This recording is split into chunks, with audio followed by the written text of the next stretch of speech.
ନମସ୍କାର ଦର୍ଶକ ବନ୍ଧୁ, ଆସନ୍ତୁ ଚନ୍ଦ୍ର ଓ ତାରା ବିଷୟରେ ଆଲୋଚନା କରିବା। ଅଗସ୍ତ୍ୟ ରାଜାଙ୍କ ପୁତ୍ର ତାଙ୍କ ପୁତ୍ର ଉଭୟ ତାରା ପ୍ରତିପନ୍ନ ତପୋବନରେ ଶିଷ୍ୟମାନଙ୍କୁ ଶିକ୍ଷା ପ୍ରଦାନ କରୁଥିଲେ। ତାରା ଥିଲେ ଅପୂର୍ବ ସୁନ୍ଦରୀ। ଶିଷ୍ୟମାନଙ୍କ ବେଦମନ୍ତ୍ର ପାଠରେ ମୁଖରିତ ହେଉଥିଲା ବନଭୂମି। ବନଭୂମିକୁ ଆମୋଦିତ କରୁଥିଲା ପୁଷ୍ପମାନଙ୍କର ମନୋରମ ବାସ୍ନା। ଛାୟା ସ୍ନିଗ୍ଧ ଆମ୍ର, ତାଳ, ତମାଳ, ବେତସ ବୃକ୍ଷ, ନାନାବିଧ ପୁଷ୍ପରେ ବିମଣ୍ଡିତ ତପୋବନ। କଳ କଳ ନାଦ କରି ବହୁଛି ଝରଣା। ମଧୁପୁର ଗୁଣୁଗୁଣୁ ଶବ୍ଦ, ପକ୍ଷୀଙ୍କ କାକଳି, ମୁଖରିତ ବନମୁଖୀ ଦିବସ ରଜନୀ। ସେହି ତପୋବନରେ ଉଜ୍ଜ୍ୱଳ ତାରା, ଅପରୂପ ଶୋଭା, ମଧୁର ଆଚରଣ, ସ୍ନିଗ୍ଧ ବ୍ୟବହାର ଆଚ୍ଛନ୍ନ କରିଛି ମାତୃବତ ପବିତ୍ର ରୂପୀ। ସମଗ୍ର ଆଶ୍ରମର ଶିଷ୍ୟମାନଙ୍କ ମଧ୍ୟରେ ଯେମିତି ଉଜ୍ଜ୍ୱଳ ନକ୍ଷତ୍ର ପରି ଶୋଭା ପାଉଥାନ୍ତି ବ୍ରହ୍ମପୁତ୍ର ମହର୍ଷି ଅତିଥି-ତୟନ ଚନ୍ଦ୍ରଦେବ। ଗୁରୁପତ୍ନୀ ତାରାଙ୍କୁ ଦର୍ଶନ କଲା ପରେ ଚନ୍ଦନ ହୃଦୟରେ ବେରଫୁ ଶିହରଣ। ସତେ ଯେମିତି ଗ୍ରୀଷ୍ମରେ ଦିଶୁଛନ୍ତି ଗ୍ରୀଷ୍ମର ନିଦାଘରେ ବସନ୍ତର ମାଦକତା। ତାରା ହିଁ ତାଙ୍କର ଜ୍ଞାନ, ଧ୍ୟାନ, ଆକର୍ଷଣ। ଅନ୍ୟ ସବୁ ତାଙ୍କ ନିକଟରେ ତୁଚ୍ଛ। ହୁଅନ୍ତୁ ପଛେ ଗୁରୁପତ୍ନୀ, ତାଙ୍କ ଉପରେ ଚନ୍ଦ୍ରଙ୍କ ପାପ ପଙ୍କିଳ ଆକର୍ଷଣ। ପୁଣି ବେଳେ ବେଳେ ତାଙ୍କ ମନ ଶାନ୍ତ ହୁଏ। ନାନା ପାପଚାରରେ ଲିପ୍ତ ହେଲେ ତାଙ୍କର ଅମଙ୍ଗଳ ହେବ, ଅପଯଶ ଅପକୀର୍ତ୍ତି ମାଡ଼ି ଆସିବ, ତ୍ରିଲୋକରେ ତାଙ୍କ ପ୍ରତି ଅପମାନନା ହେବ। ଗୁରୁପତ୍ନୀଙ୍କ ହରଣ ନା, ଏସବୁ ଠିକ୍ ନୁହେଁ। ଏ ପାପବୃତ୍ତିରୁ ଦୂରେଇ ରହିବା ହିଁ ଶିଷ୍ୟର ଧର୍ମ। ମାତ୍ର ବିଧାତା ପୁରୁଷ କି ନିଷ୍ଠୁର ସତେ! ବୁଧସ୍ୟ ତରୁଣୀ ଭାର୍ଯ୍ୟା, ତାଙ୍କର ନାରୀ ଜୀବନ ବ୍ୟର୍ଥ। କ'ଣ ହେବ ଏ ରୂପ, କ'ଣ ହେବ ଏ ସୌନ୍ଦର୍ଯ୍ୟ, ଯଦି କେହି ଏହାକୁ ନ କରିବେ ଉପଭୋଗ? ଏମିତି ଅନେକ ଆତ୍ମଗ୍ଳାନି ଦ୍ୱାରା ନିରନ୍ତର ଦଗ୍ଧ ହେଉଥିଲେ ଶଶଧର। କ'ଣ କରିବେ କିଛି ଚିନ୍ତା କରି ପାରୁନଥିଲେ ଚନ୍ଦ୍ରଦେବ। ଯଦି ରୂପସୀ ତାରାଙ୍କୁ ହରଣ କରି ଆଶ୍ରମ ଛାଡ଼ିଦେବେ, ତେବେ ବିଦ୍ୟା ଶିକ୍ଷା ଅସମାପ୍ତ ହୋଇଯିବ। ମନ ଓ ବିବେକ ମଧ୍ୟରେ ଏମିତି ଚାଲିଥାଏ ଅହରହ ସଂଘର୍ଷ। କୌଣସି ସିଦ୍ଧାନ୍ତରେ ଉପନୀତ ହୋଇପାରୁନଥାନ୍ତି ଚନ୍ଦ୍ରଦେବ। ଝିଅ ଏକଥା ଶୁଣିବ, ଭର୍ତ୍ସନା କରିବ, ପ୍ରାୟଶ୍ଚିତ୍ତ ପାଇଁ ଉପଦେଶ ଦେବ। ଆହା, କିଏ ଏ ରୂପକୁ ଦେଖି ବିମୋହିତ ନ ହେବ? କେତେଥର ପୁଷ୍ପ ଚୟନ କରି ତାଙ୍କ ହାତରେ ଅର୍ପଣ କରିଛନ୍ତି, ସମିଧ ସଂଗ୍ରହ କରି ତାଙ୍କ କକ୍ଷରେ ଦେଇଛନ୍ତି। ଗଣ୍ଡଦେଶରେ ରକ୍ତିମ ଆଭା ଦେଖି ବିସ୍ମିତ ହୋଇଛନ୍ତି। ଚାରୁ ଚକ୍ଷୁର ମିଳନ ହୋଇଛି। ତାଙ୍କ ଦର୍ଶନରେ ହୃଦୟ ବିଚଳିତ ହୋଇଉଠିଛି। ତଥାପି ତାରାଙ୍କ ହୃଦୟରେ ଟିକିଏ ବି ଦୁର୍ବଳତାର ଆଭାସ ନାହିଁ। ଯେମିତି ଦେହ ମନ ଆଚରଣରେ ଶାନ୍ତ, ସୁଶୀଳ, ସ୍ନେହମୟୀ। ମାତୃବତ୍ କଣ୍ଠସ୍ୱର ବତ୍ସ ତୁମର ସବୁ କୁଶଳ ତ? ଅସ୍ୱସ୍ତିକର ଅନୁଭବ କରନ୍ତି ଚନ୍ଦ୍ର ଏହି ବସ୍ତ୍ର ସମ୍ବୋଧନରେ। ପୁଞ୍ଜୀଭୂତ ଗ୍ଳାନିରେ ସେ ଦୀର୍ଘଶ୍ୱାସ ତ୍ୟାଗ କରନ୍ତି। ଗୁରୁ ବୃହସ୍ପତି ଅନୁପସ୍ଥିତ। ଦେବରାଜ ଇନ୍ଦ୍ରଙ୍କୁ ଆହ୍ୱାନ କ୍ରମେ ଅମରାବତୀ ଗମନ କରିଛନ୍ତି। ଶୀତ ସରି ସରି ଯାଉଛି। ବସନ୍ତର ଆଗମନରେ ନବକିଶଳୟ ଆମ୍ବବନରେ ବଉଳର ବାସ୍ନା। ଅଦୂରରେ ପ୍ରଭାତ ଜାହ୍ନବୀ। ଭରପୁର ଶସ୍ୟକ୍ଷେତ୍ର, ସ୍ୱଚ୍ଛ ଶାନ୍ତ ଶୀତଳ ଜଳରେ ମନମୁଗ୍ଧ ପରିବେଶ। ତଥାପି ବିଷଣ୍ଣ ଦିଶୁଛନ୍ତି ଚନ୍ଦ୍ରଦେବ। ଆଶ୍ରମ ଯେମିତି ଚୁପ୍ଚାପ୍, ନାହିଁ କୋଳାହଳ। କୋକିଳର କୁହୁ, ମଧୁପୁର ଗୁଞ୍ଜନ, କୁସୁମର ସୁରଭି। ଶଶଧରଙ୍କ ହୃଦୟରେ କରୁଣ ବିଚ୍ଛେଦର ଯନ୍ତ୍ରଣା। ମନେ ପଡ଼ୁଛି ଗୁରୁ ଅମରାବତୀ ଯିବା ପୂର୍ବରୁ ତାଙ୍କ ଉପରେ ଗୁରୁପତ୍ନୀ ତାରାଙ୍କ ରକ୍ଷଣାବେକ୍ଷଣ। ବିଧୁର କି ବିଚିତ୍ର ପରିହାସ! ରକ୍ଷକ ନ ହୋଇ କରିବେ ଭକ୍ଷକର ଅଭିନୟ। ହଠାତ୍ ଚନ୍ଦ୍ରଦେବ ଶୁଣିଲେ ତାରାଙ୍କ କଣ୍ଠସ୍ୱର। ବତ୍ସ, ତୁମେ ଅତିଥି ଅଭ୍ୟାଗତମାନଙ୍କ ପ୍ରତି ଦୃଷ୍ଟି ରଖୁଥାଅ। ମୁଁ ଜାହ୍ନବୀର ସ୍ୱଚ୍ଛ ସଲିଳରେ ସ୍ନାନ ସମାପନ କରି ଫେରିଆସୁଛି। ଚନ୍ଦ୍ରଦେବ ଦେଖିଲେ ତାରାଙ୍କୁ। କି ଅପରୂପ ଶୋଭା! ଅପଲକ ନୟନ, ସୁଗଣ୍ଡିତ ନିତମ୍ବ, ଗଜଗମିନୀ। କ୍ଷଣିକ ଉନ୍ମତ୍ତତା ସୃଷ୍ଟି ହେଲା। ଶଶଧରଙ୍କ ହୃଦୟରେ ଅତୃପ୍ତ ବାସନାରେ ହିତାହିତ ଜ୍ଞାନ ଶୂନ୍ୟ ହୋଇପଡ଼ିଲେ। ମନ୍ତ୍ରମୁଗ୍ଧ ପରି ତାଙ୍କ ପଛରେ ଗମନ କରିବାକୁ ଲାଗିଲେ। ନିର୍ଜନ ବନପଥ। ତାରାଙ୍କ ପଛରେ ଶଶଧରଙ୍କ ପଦଶବ୍ଦ ତାରାଙ୍କୁ ଲକ୍ଷ୍ୟପଥରୁ ବିଚ୍ୟୁତ କଲା। ପଛକୁ ଚାହିଁ ଦେଖନ୍ତି ତାରା। ଦଣ୍ଡାୟମାନ ହୋଇଅଛନ୍ତି ଶଶଧର। ତାରା ପଚାରିଲେ, ଶଶଧର, ତୁମେ ଆଶ୍ରମ ଛାଡ଼ି ମୋ ପଛରେ କାହିଁକି ଅନୁଧାବନ କଲ? କି ବିଶେଷ ପ୍ରୟୋଜନ କୁହ? ଶଶଧର କିଛି କହିଲେ ନାହିଁ। ନିଷ୍ପଲକ ଭାବେ ତାରାଙ୍କ ଉନ୍ନତ ବକ୍ଷଦେଶକୁ ଚାହିଁ ରହିଲେ। ତାରା ଅନୁଭବ କଲେ ଯେମିତି ତାଙ୍କ ଆଖି ସାମ୍ନାରେ ଅଗ୍ନିର ଲେଲିହାନ ଶିଖା। ତାରା ପଚାରିଲେ, ତୁମର କ'ଣ ହୋଇଛି ଶଶଧର? ତୁମେ ଅନ୍ୟମନସ୍କ ଥିବା ପରି ଜଣାପଡ଼ୁଛି। ବିଷର୍ଣ୍ଣ ବଦନ। ମୁଖରୁ ମନେ ହେଉଛି ତୁମେ ଅସୁସ୍ଥ। ମନ କଥା ଖୋଲି ପ୍ରକାଶ କର। ଶଶଧର କହିଲେ, ତାରା, ତୁମର ଆକର୍ଷଣ ମୋତେ ଏତେ ବାଟ ଟାଣି ଆଣିଛି। ତୁମ ବିନା ମୋ ଜୀବନ ମୂଲ୍ୟହୀନ। ମୋତେ ତୁମେ ଗ୍ରହଣ କର। ମୁଁ ଜାଣେ, ତୁମ ବୁଧ ସ୍ୱାମୀ ପାଖରେ ତୁମେ କଦାପି ତୃପ୍ତ ନ ଥିବ। ତୁମେ ତାଙ୍କୁ ପାଇବାର ଆନନ୍ଦ ଥାଇପାରେ, ମାତ୍ର ପରିତୃପ୍ତି ନ ଥିବ। କି ସୁନ୍ଦର ପରିବେଶ! ଏଇ ଦେଖ, ମଧୁ ସମୟ, ପୁଷ୍ପିତ ପରିବେଶ ପ୍ରତୀକ୍ଷା କରିଛି ଯେମିତି ଆମର ମିଳନକୁ। ତାରା ଶଶଧର ମୁଖରୁ ଏପରି ବାକ୍ୟ ଶୁଣି ହତବାକ୍ ହୋଇଗଲେ। କହିଲେ ଶଶଧର ତୁମେ କ'ଣ ବିକୃତ ମସ୍ତିଷ୍କଧାରୀ ବ୍ୟକ୍ତି କି? ଚନ୍ଦ୍ର କହିଲେ ତାରା ତୁମେ ଅସାମାନ୍ୟ ସୁନ୍ଦରୀ। ତୁମ ରୂପଗୁଣ ଦେଖ ମୁଁ ମୁଗ୍ଧ। ଆସ ଏହି ବନଭୂମିରେ ଆମେ ମିଳନ ହୋଇ ଆମ ଯୌବନକୁ ସାର୍ଥକ କରିବା। ଏହା ଶୁଣି ତାରା ପ୍ରଚଣ୍ଡ କ୍ରୋଧରେ ଜର୍ଜରିତ ହେବାକୁ ଲାଗିଲେ। ଗର୍ଜନା କରି କହିଲେ ଶଶଧର ତୁମର ଅଧଃପତନର ବେଳ ଆସିଗଲା।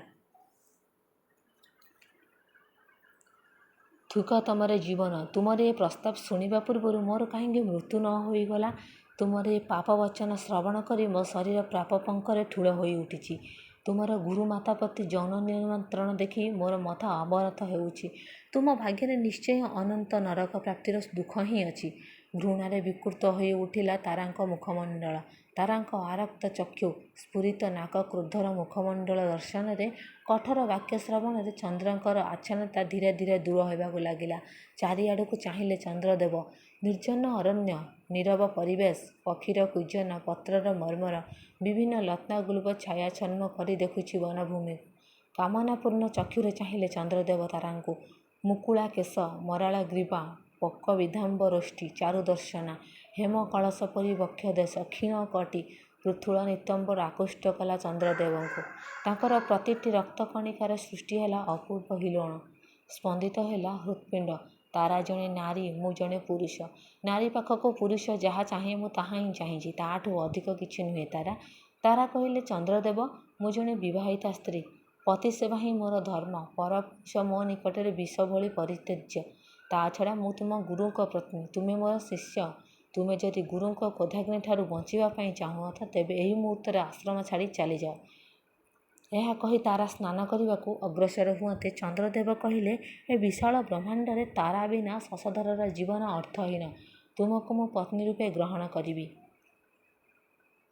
ମୁଁ ଏ ଜୀବନ ଚାହେଁ, ବଞ୍ଚୁଲା ଥିବା ପ୍ରେମ ଚାହେଁ, ପ୍ରଣୟ ଚାହେଁ। ଏହା ବିନା ମୁଁ ଆଉ କିଛି ବୁଝେନା। ବୁଝିଯାଅ ତାରା, ସେ ବୃଦ୍ଧ ବୃହସ୍ପତିକୁ।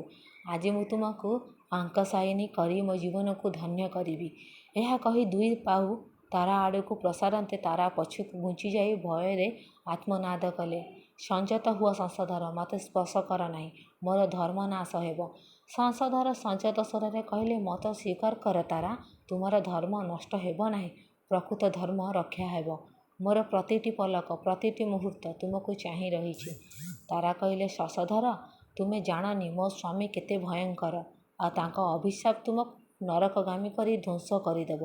ଶଶଧର କହିଲେ ତୁମ ସ୍ୱାମୀଙ୍କର ଅଭିଶାପ ଦେବାର ଯୋଗ୍ୟତା ନାହିଁ, କାରଣ ସେ ଜଣେ ଲମ୍ପଟ ସ୍ଖଳିତ ଚରିତ୍ରର ବ୍ୟକ୍ତି। ତୁମେ ଜାଣ କି ନ ଜାଣ ମୁଁ ଜାଣେ। ତୁମର ସ୍ୱାମୀ ନିଜର ଭ୍ରାତୃବଧୂ ଋଷି ଉତ୍ତମ୍ବିଙ୍କର ସ୍ତ୍ରୀକୁ ହରଣ କରିଛନ୍ତି। ସେ ମଧ୍ୟ ପତିତ, ତାଙ୍କର ଅଭିଶାପ ଦେବାର କ୍ଷମତା ନାହିଁ। ବକ୍ଷଲଗ୍ନ ହୋଇ ମୋତେ ଆଲିଙ୍ଗନ କର, ମୋ ହୃଦୟର ଜ୍ୱାଳାକୁ ନିବାରଣ କର। ତାରା କହିଲେ ଚନ୍ଦ୍ରଦେବ ମୋତେ ସ୍ପର୍ଶ କର ନାହିଁ, ମୁଁ ସତୀ ନାରୀ, ଦେବତାଙ୍କ କୁଳଗୁରୁ ବୃହସ୍ପତିଙ୍କ ପତ୍ନୀ।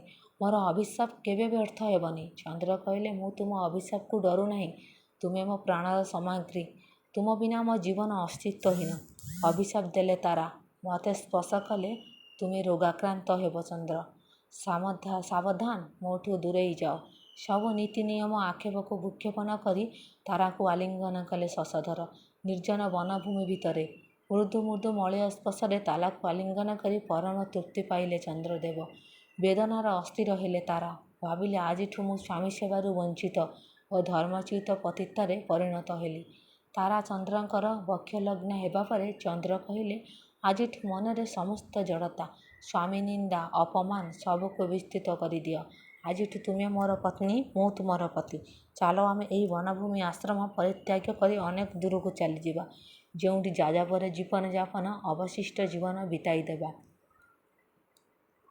ଦେଶରୁ ଦେଶାନ୍ତର ହୋଇ ଉଭୟ ଚନ୍ଦ୍ର ଓ ତାରା ଘୂରି ବୁଲୁଛନ୍ତି ଟିକିଏ ଆଶ୍ରୟ ପାଇଁ। ହେଲେ ସବୁଠି ଦେବତାମାନଙ୍କ କ୍ରୋଧ। ସାଧାରଣତଃ ମୁନିମାନେ ଅତ୍ୟନ୍ତ ଦୁର୍ବଳ ସାହସ କରି କେହି ଟିକିଏ ବି ଆଶ୍ରୟ ଦେଇନାହାନ୍ତି ଶାନ୍ତିରେ ଜୀଇବା ପାଇଁ ଜୀବନ। ସହଜେ କ୍ଷୟ ରୋଗାକ୍ରାନ୍ତ ଚନ୍ଦ୍ର। ତାରାଙ୍କ ଅଭିଶାପ, ଶୋକ ଯାତନା କାହିଁ? ସେସବୁକୁ କରିଦେବ ମାତ୍ର ତାରାଙ୍କ ବିଚ୍ଛେଦ ନୁହେଁ। ଚନ୍ଦ୍ରରେ ଭାବିଥିଲେ ବୃହସ୍ପତି ତାରାଙ୍କୁ ପରିତ୍ୟାଗ କରିବେ, ଆଉ ତାରା ମୋର ପତ୍ନୀ ହୋଇ ସାରା ଜୀବନ ରହିବ। ମାତ୍ର ଏକଥା ବୃହସ୍ପତି ଶୁଣି ଦେବଲୋକରେ ଅଭିଯୋଗ ଆଣିଲେ। ଏକଥା ଚନ୍ଦ୍ରଦେବ ଶୁଣି ବ୍ୟଥିତ ହେଲେ। ଏଣେ ବନସ୍ତରେ ଭୟରେ ଆତୁର ହୋଇ ତାରାଙ୍କୁ ସଙ୍ଗରେ ଧରି ବୁଲୁଥାନ୍ତି। କ୍ଷୁଧା ତୃଷ୍ଣାର ଶରୀର ଉଭୟଙ୍କର କ୍ଷୀଣ ହେବାରେ ଲାଗିଲା। ତାରା କହିଲେ, ମୋତେ ପେଟ ପୂରାଇ ଗଣ୍ଡେ ଖାଇବାକୁ ଦେଇପାରିଲ ନାହିଁ। ମୋ ଧର୍ମ ନାଶ କଲ, ଆଉ ଭୟ ଓ ଆଶଙ୍କାରେ ମୋତେ ଜର୍ଜରିତ କରି ରଖୁଛ। ବର୍ତ୍ତମାନ ସମୟ ଅଛି। ମୋତେ ସ୍ୱଇଚ୍ଛାରେ ପରିତ୍ୟାଗ କରି ଇନ୍ଦ୍ରଙ୍କ କୋପରୁ ନିଜକୁ ଉଦ୍ଧାର କର। ଏକଥା କହିଲେ ତାରା। ଚନ୍ଦ୍ର ଏକଥା ଶୁଣି ଆକୁଳ ହୋଇ ଉଠିଲେ। ମୁଁ ଇନ୍ଦ୍ର ଭୟରେ ଶଙ୍କିତ ନୁହଁ। ତା'ଛଡ଼ା ଇନ୍ଦ୍ର ଲମ୍ପଟ ପୁରୁଷ। ସେ ମୋର କୌଣସି ଉରରେ ସମକକ୍ଷ ନୁହେଁ। ତାରା ଏହା ଶୁଣି ବ୍ୟଙ୍ଗମିଶା ସ୍ୱରରେ କହିଲେ, ତା'ହେଲେ ଏପରି ଭୟ କରିବାର କାରଣ କ'ଣ? ଚନ୍ଦ୍ର କହିଲେ, ତୁମର ବିଚ୍ଛେଦ ଆଶଙ୍କା ମୋତେ ଶଙ୍କିତ କରୁଛି। କାରଣ ମୋର ସନ୍ତାନ ଏବେ ତୁମ ଗର୍ଭରେ। ବ୍ୟାକୁଳ ହୋଇ ସେ ଏକଥା କହିଲେ। ତାରା ପ୍ରତ୍ୟୁତ୍ତରରେ କହିଲେ, ତୁମେ ହଇରାଣକାରୀ ଧର୍ଷକ। ତୁମ ପ୍ରତି ମୋର କୌଣସି ଦୟାଭାବ ନାହିଁ। ଦେବବାହିନୀ ଅଚିରେ ଏଠାରେ ଉପସ୍ଥିତ ହେବେ। ତା'ପରେ ଯାହା ହେବ ତୁମେ ଭଲ କରି ଜାଣିଛ। ଶଶଧର କହିଲେ, ଏଠାରୁ କିଛି ଦୂର ଗଲେ ପଡ଼ିବ ଦୈତ୍ୟରାଜ୍ୟ। ସେଠାକୁ ଚାଲ। ସେଠାରେ ପହଞ୍ଚି ସେମାନଙ୍କ ନିକଟରେ ଶରଣ ନେବ। ତାରା କହିଲେ, ଦୈତ୍ୟମାନେ କଦାପି ତୁମକୁ ଗ୍ରହଣ କରିବେ ନାହିଁ। ମୋତେ ଏଠାରୁ ମୁକ୍ତି କରି ତୁମେ ଦେବତାମାନଙ୍କ ନିକଟରେ ଆତ୍ମସମର୍ପଣ କର। ଚନ୍ଦ୍ର କହିଲେ, ମୋର ସନ୍ତାନ ତୁମ ଗର୍ଭରେ ବଢ଼ୁଛି। ତୁମକୁ ମୁକ୍ତି ଦେବାର ଅଭିଳାଷ ନାହିଁ କି ମୁଁ ତୁମ ଆତ୍ମତତ୍ତ୍ୱ ସମର୍ପଣର ପ୍ରଶ୍ନ ଉଠୁନି। ତୁମେ ବ୍ୟସ୍ତ ହୁଅନି। ତାରା, ଦୈତ୍ୟମାନ ଆମର ଜ୍ଞାତ। ସେମାନେ କଶ୍ୟପଙ୍କ ସନ୍ତାନ। ତା'ଛଡ଼ା ଦୈତ୍ୟଗୁରୁ ଭୃଗୁପୁତ୍ର ଶୁକ୍ରାଚାର୍ଯ୍ୟ ଆମକୁ କଦାପି ପ୍ରତ୍ୟାଖ୍ୟାନ କରିବେ ନାହିଁ। ଏ ବିଶ୍ୱାସ ତୁମେ ରଖ। କିଛି ସମୟ ପରେ ପହଞ୍ଚିଲେ ଦୈତ୍ୟରାଜ୍ୟରେ ଉଭୟ ଚନ୍ଦ୍ରଦେବ ଓ ତାରା। ଶୁକ୍ରାଚାର୍ଯ୍ୟଙ୍କ ଚରଣ ତଳେ ଶରଣ ପଶିଲେ ଚନ୍ଦ୍ରଦେବ। ଦୈତ୍ୟରାଜ ପଚାରିଲେ, ଚନ୍ଦ୍ରଦେବ, ତୁମର କ'ଣ ଅଭିଳାଷ? ଚନ୍ଦ୍ରଦେବ କହିଲେ, ହେ ଆଚାର୍ଯ୍ୟ, ଦେବତାମାନଙ୍କ କୋପରୁ ଆମକୁ ରକ୍ଷା କରନ୍ତୁ। ସେ ବଳପୂର୍ବକ ତାରାକୁ ମୋ ନିକଟରୁ ଛଡ଼ାଇ ନେବା ପାଇଁ ବଦ୍ଧପରିକର। ପୁଣି ମୁଁ ତାରାଙ୍କ ଅଭିଶାପରୁ କ୍ଷୟ, ରୋଗାକ୍ରାନ୍ତ। ଆପଣଙ୍କ ବ୍ୟତୀତ ମୋର ଆଉ କେହି ସାହା ଭରସା ନାହାନ୍ତି। ଦୈତ୍ୟାଚାର୍ଯ୍ୟ କହିଲେ, ଚନ୍ଦ୍ରଦେବ, ଯେହେତୁ ଏ ଭୂମି ଦୈତ୍ୟମାନଙ୍କର, ତେଣୁ ତୁମେ ମୋର ଶରଣାଗତ। ତୁମର କେଶାଗ୍ର ସୁଦ୍ଧା ଦେବତାମାନେ ସ୍ପର୍ଶ କରିପାରିବେ ନାହିଁ। ତୁମେ ଶାନ୍ତ ହୁଅ। ଶରଣାଗତକୁ ଆଶ୍ରୟ କରିବା ଆମର ଧର୍ମ। ତେବେ ତାରାର ଇଚ୍ଛା ବିରୁଦ୍ଧରେ ତାକୁ ହରଣ କରିବାଟା ତୁମର ଅନୁଚିତ ହୋଇଛି। ଶଶଧର କହିଲେ, ହେ ଆଚାର୍ଯ୍ୟ, ସେ ମୋର ପ୍ରାଣପ୍ରିୟ। ମୁଁ ତାକୁ ଛାଡ଼ି ରହିପାରିବି ନାହିଁ। ଦୈତ୍ୟାଚାର୍ଯ୍ୟ କହିଲେ, ନାରୀ ମାତ୍ରେ ହିଁ ପୁରୁଷର ଆଶ୍ରୟରେ ବଞ୍ଚୁଥାନ୍ତି। ତୁମ ପାଖରୁ ଦେବତାମାନେ ତାରାଙ୍କୁ ଛଡ଼ାଇ ନେଲେ ସେ ଆଶ୍ରୟହୀନ ହୋଇପଡ଼ିବ। ସର୍ବସାଧାରଣ ଭୋଗ୍ୟବସ୍ତୁ ପାଲଟିଯିବ। ତାରା ପ୍ରତି ବିନା ଅପରାଧରେ ଶାସ୍ତି ବିଧାନ ନିଷ୍ଠୁରତାର ପରିଚୟ ହେବ। ମୁଁ ଜାଣେ, କେବଳ ତୁମେ ଦୈହିକ କାମନାରେ ବଶବର୍ତ୍ତୀ ହୋଇ ତାଙ୍କୁ ହରଣ କରିନାହଁ। ତୁମର ରୋଗର ମୁକ୍ତି ପାଇଁ ତୁମେ ମଧ୍ୟ ଈଶ୍ୱରଙ୍କ ନିକଟରେ ପ୍ରାର୍ଥନା କରୁଛ। ଏକଥା ଜାଣିପାରିଲେ ଦେବଗଣ। ତାରା ଦେବତାମାନଙ୍କର ସମ୍ପଦ, ଦେବତାମାନଙ୍କର ଗୌରବ। ତାଙ୍କୁ ଉଦ୍ଧାର କରିବା ପାଇଁ ହେଲେ ଦେବତା ଓ ଦାନବଙ୍କର ହେବ ତୁମୁଳ ସଂଗ୍ରାମ। ମାତ୍ର ଏ ଯୁଦ୍ଧରେ ଦେବତାମାନେ ପରାଜୟ ହେବେ। କାରଣ ଦାନବମାନଙ୍କର ଗୁରୁ ଶୁକ୍ରାଚାର୍ଯ୍ୟଙ୍କୁ ମୃତ୍ୟୁ ସଞ୍ଜୀବନୀ ବିଦ୍ୟା ଜଣା। ଏକଥା ଭାବି ଇନ୍ଦ୍ର କହିଲେ, ଯଦି ଯୁଦ୍ଧ ହୁଏ ମୋର ଇନ୍ଦ୍ରପଦ ଚାଲିଯିବ। ତେଣୁ ଦେବଗଣ ଇନ୍ଦ୍ରଙ୍କ ସହ ପରାମର୍ଶ କରି ବ୍ରହ୍ମାଙ୍କ ଶରଣାଗତ ହେଲେ। ସବୁ କଥା ପିତାମହଙ୍କୁ ଜଣାଇଲେ। ବୃହସ୍ପତି କହିଲେ, ହେ ପିତାମହ, ମୁଁ ଲଜ୍ଜାସାଗରରେ ଭାସୁଛି। ମୋତେ ଏଥିରୁ ଉଦ୍ଧାର କରନ୍ତୁ। ପିତାମହ କହିଲେ, ଯୌବନ ସମୟରେ ତୁମେ ତୁମର ଭ୍ରାତୃବଧୂଙ୍କୁ ହରଣ କରିଥିଲ। ତା ପ୍ରତିଫଳ ତୁମେ ଏବେ ଭୋଗ କରୁଛ। ଏହାର ପ୍ରତିକାର ପାଇଁ ଚାଲ ସମସ୍ତେ ମିଳିମିଶି ବିଷ୍ଣୁଙ୍କ ନିବେଦନ କରିବା। ଏହା କହି ସମସ୍ତେ ବିଷ୍ଣୁଙ୍କ ନିକଟରେ ପହଞ୍ଚିଲେ। ବିଷ୍ଣୁ ପରାମର୍ଶ ଦେଇ କହିଲେ, ଆପଣମାନେ ଦେବଗଣ ମିଶି ଶୁକ୍ରାଚାର୍ଯ୍ୟଙ୍କ ନିକଟରେ ପହଞ୍ଚନ୍ତୁ। ସେ ଆପଣମାନଙ୍କର ଅନୁରୋଧ ନିଶ୍ଚୟ ରଖିବେ, କାରଣ ମୁଁ ତାଙ୍କର ରକ୍ଷକର୍ତ୍ତା। ଏକଥା ଶୁଣି ବ୍ରହ୍ମାଙ୍କ ନେତୃତ୍ୱରେ ଦେବଗଣ ମିଶି ଶୁକ୍ରାଚାର୍ଯ୍ୟ ନିକଟରେ ପହଞ୍ଚିଥିଲେ। ବ୍ରହ୍ମା କହିଲେ, ତୁମେ ଆମର ପପୌତ୍ର। ଚନ୍ଦ୍ରଦେବ ବୃହସ୍ପତିଙ୍କ ପତ୍ନୀ ତାରାକୁ ଅପହରଣ କରି ରଖୁଛି। ସେ ଆପଣଙ୍କ ନିକଟରେ ଶରଣାପନ୍ନ। ତାଙ୍କୁ ଆପଣ ପରିତ୍ୟାଗ କରନ୍ତୁ, ନଚେତ୍ ଦେବ ଓ ଦାନବ ମଧ୍ୟରେ ଯୁଦ୍ଧ ତୁମୁଳ ହେବ। ଶୁକ୍ରାଚାର୍ଯ୍ୟ କହିଲେ, ଏହା ଅସମ୍ଭବ। ସେ ମୋ ନିକଟରେ ଶରଣାପନ୍ନ। ଶରଣାପନ୍ନକୁ ଆଶ୍ରୟ ଦେବା ମୋର କର୍ତ୍ତବ୍ୟ। ତାକୁ ତ୍ୟାଗ କରିବା ମୋର ଅଧର୍ମ। ସେ ପ୍ରସ୍ତାବ ଦେଲେ, ଏଠାକୁ ଚନ୍ଦ୍ରଦେବଙ୍କୁ ଡକାଯାଉ। ସେ ଯଦି ନିଜ କର୍ତ୍ତବ୍ୟବୋଧ ଉପରେ ସଚେତନ ହୋଇ ତାରାଙ୍କୁ ଆପଣଙ୍କ ନିକଟରେ ପ୍ରତ୍ୟାର୍ପଣ କରିପାରିବେ, ତେବେ ମୋର ଧର୍ମସଙ୍କଟର ଅବସାନ ହେବ। ଏହାପରେ ଚନ୍ଦ୍ରଦେବଙ୍କୁ ସଭାକୁ ନିମନ୍ତ୍ରିତ କରାଗଲା। ଚନ୍ଦ୍ର ଓ ତାରା ସେମାନଙ୍କ ଔରସରୁ ଜାତ ପୁତ୍ର ବୁଧ ଏକତ୍ର ସଭାରେ ଉପସ୍ଥିତ ହେଲେ। ଶୁକ୍ରାଚାର୍ଯ୍ୟ କହିଲେ, ହେ ଚନ୍ଦ୍ରଦେବ, ତୁମେ ମୋର ଶରଣାଗତ ନିଶ୍ଚୟ। ତୁମେ ଯଦି ତୁମ ସ୍ୱଇଚ୍ଛାରେ ତାରାଙ୍କୁ ଦେବତାମାନଙ୍କ ହସ୍ତରେ ଅର୍ପଣ କର, ତେବେ ଦେବତାମାନେ ତୁମର କେଶାଗ୍ର ସୁଦ୍ଧା କେହି ସ୍ପର୍ଶ କରିପାରିବେ ନାହିଁ। ଯଦି ତୁମର ସୁପ୍ତ ବିବେକ ବୋଧ ଜାଗ୍ରତ ହେଉଛି ଆଉ ତୁମେ ସାମାଜିକ ନୀତି ନିୟମ ପ୍ରତି ଶ୍ରଦ୍ଧାଶୀଳ, ତେବେ ତାରାଙ୍କୁ ପ୍ରତ୍ୟର୍ପଣ କରି ମୋ ଧନ୍ୟବାଦର ପାତ୍ର ହୁଅ। ଏକଥା ଶୁଣି ଚନ୍ଦ୍ରଦେବ ତାରାଙ୍କୁ ଚାହିଁଲେ। ଦେଖିଲେ ତାରା ମ୍ଳାନ ବଦନରେ ଦଣ୍ଡାୟମାନ। ସେ କେବଳ ମୁକ୍ତି ଚାହୁଁଛି। ସେ ତାରାକୁ ହରଣ କରି ତାର ଧର୍ମ ନଷ୍ଟ କରିଛନ୍ତି। ଅନିଚ୍ଛା ସତ୍ତ୍ୱେ ତାରା ତାଙ୍କର ପୁତ୍ର ବୁଧଙ୍କୁ ଜନ୍ମ ଦେଇଛନ୍ତି। କୌଣସି ଦିନ ତାଙ୍କୁ ପତି ରୂପେ ସ୍ୱୀକାର କରିନାହାନ୍ତି। ତେଣୁ ତାରାର ମାନସିକ ନିକଟରେ ମୁଁ ପରାହତ। ଜୀବନର ସ୍ୱାଭାବିକ ପରିସ୍ଥିତିରେ ସେ ତାଙ୍କୁ ହରଣ କରିଛନ୍ତି। ତାରା ମୋତେ ପାଇଁ ମଧ୍ୟ ତାର ହୃଦୟ ଓ ମନରେ ଏବେ ପର୍ଯ୍ୟନ୍ତ ଗ୍ରହଣ କରିପାରିନାହାନ୍ତି। ସ୍ୱୟଂ ଉପବନରେ ଅଭିଶାପରୁ ରୋଗମୁକ୍ତ କରି ନବଜୀବନ ପ୍ରଦାନ କରିଛନ୍ତି। ତେଣୁ ଦୈତ୍ୟାଚାର୍ଯ୍ୟଙ୍କର ସମ୍ମାନ ରଖି ତାଙ୍କୁ କୌଣସି ଧର୍ମସଙ୍କଟରେ ନ ପକାଇ ମୁଁ ତାରାଙ୍କୁ ଦେବଗଣଙ୍କ ନିକଟରେ ଅର୍ପଣ କରୁଛି। ଏକଥା ଶୁଣି ତାରା କାନ୍ଦି ପକାଇଲେ। ତାରା କହିଲେ, ସ୍ୱାମୀର ସ୍ନେହ ମୋ ନିକଟରେ ଅତୀତରେ ବସ୍ତୁ। ଚନ୍ଦ୍ରଦେବ ମୋ ଜୀବନରେ ସବୁକିଛି। ମୁଁ ତାଙ୍କୁ ଠିକ୍ ଭାବେ ଚିହ୍ନି ପାରୁନଥିଲି। ସେ ଦୃଢ଼ଚେତା ପୁରୁଷ। ମୋର ସମସ୍ତ ଅଭିଶାପ ଓ ତିରସ୍କାରକୁ ସେ ସାହାଯ୍ୟ ବଦନରେ ସହ୍ୟ କରିପାରିଛନ୍ତି। ତେଣୁ ତାଙ୍କୁ ଛାଡ଼ି ମୁଁ କିପରି ଯିବି? ଏକଥା ଶୁଣି ସମସ୍ତ ଦେବଗଣ ସ୍ତବ୍ଧ ହୋଇଗଲେ। ବ୍ରହ୍ମା ଦେଖିଲେ ସମସ୍ୟା ଜଟିଳ ରୂପ ଧାରଣ କରିବାକୁ ଯାଉଛି। ତେଣୁ ନିଜ ଆସନ ତ୍ୟାଗ କରି ତାରାଙ୍କ ନିକଟରେ ପହଞ୍ଚିଲେ। ବ୍ରହ୍ମା କହିଲେ, ସ୍ୱାମୀ ସ୍ତ୍ରୀର ବନ୍ଧନ ଅଭେଦ୍ୟ। ପୁରୁଷ କିମ୍ବା ସ୍ତ୍ରୀ କାହାରି ଅଧିକାର ନାହିଁ କେହି କାହାକୁ ଜୀବନସାରା ପରିତ୍ୟାଗ କରିବା ପାଇଁ। ଯାହା ବିଧାତା ଲେଖୁଥିଲା ତାହା ଆମକୁ ଗ୍ରହଣ କରିବାକୁ ହେବ। ସ୍ତ୍ରୀ ପୁରୁଷମାନେ ହିଁ ସମାଜର ଶୃଙ୍ଖଳା ନିକଟରେ ନତମସ୍ତକ। ତାରା ବ୍ୟାକୁଳ ହୋଇ କହିଲେ, ହେ ବ୍ରହ୍ମଦେବ, ମୁଁ କିପରି ଏହିସବୁ ସ୍ମୃତି ଭୁଲି ସ୍ୱାମୀ ସ୍ତ୍ରୀର କର୍ତ୍ତବ୍ୟ ପାଳନ କରିବି? ଆମେ ସ୍ୱାମୀ ସ୍ତ୍ରୀ ଭିତରୁ କ'ଣ ସନ୍ଦେହର ବୀଜ ଦୂରେଇ ଯିବ? ବ୍ରହ୍ମା ସ୍ମିତ ହାସ୍ୟ ପ୍ରକାଶ କରି କହିଲେ, ହେ ତାରା, ମୁଁ ତୁମକୁ ଆଶୀର୍ବାଦ କରୁଛି। ତୁମର ଏହି ଦୁଃସହ ସ୍ମୃତି ବିସ୍ମୟ ହୋଇଯିବ। ତୁମେ ବୃହସ୍ପତିଙ୍କଠାରୁ ପ୍ରକୃତ ସ୍ୱାମୀର ସ୍ନେହ ଲାଭ କରିବ। ତାରା ଏକଥା ଶୁଣି ପୁତ୍ର ବୁଧଙ୍କ ନିକଟକୁ ଗଲେ। ତାଙ୍କୁ ସସ୍ନେହ ଚୁମ୍ବନ ପ୍ରଦାନ କରି ଶଶଧରକୁ ବିନମ୍ର ନୟନରେ ଚାହିଁ ଶୁକ୍ରାଚାର୍ଯ୍ୟଙ୍କୁ ପ୍ରଣାମ କରି ଫେରିଲେ ଦେବଗଣଙ୍କ ସହିତ। ପୁତ୍ର ବୁଧଙ୍କ କୋଳରେ ଧରି ଚନ୍ଦ୍ରଦେବ ବ୍ୟାକୁଳ ନୟନରେ ଚାହିଁ ରହିଥିଲେ ପଶ୍ଚିମ ଦିଗକୁ। ପଶ୍ଚିମ ଆକାଶରେ ଦେଖୁଥିଲେ ନିଃସଙ୍ଗ ଯନ୍ତ୍ରଣାର ଗୋଧୂଳି ଲଗ୍ନକୁ।